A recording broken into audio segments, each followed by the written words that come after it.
नन्ही का बकरा। नन्ही के घर एक प्यारा सा बकरा था। इसका नाम मोटू था। मोटू सफ़ेद रंग का था।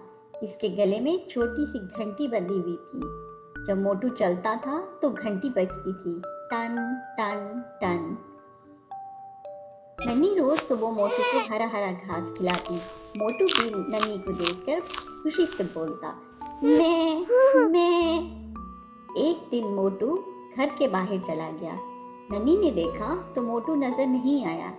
नन्ही परेशान हो गई। नन्ही ने कहा, अरे मेरा मोटू कहाँ गया?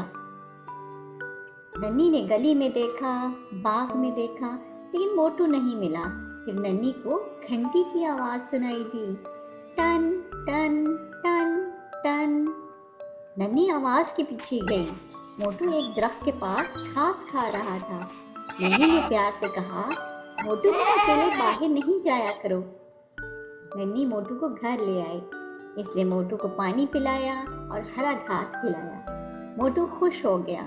इस दिन के बाद मोटू कभी अकेला बाहर नहीं गया। सबक: हमें अपने प्यारे जानवरों का ख्याल रखना चाहिए।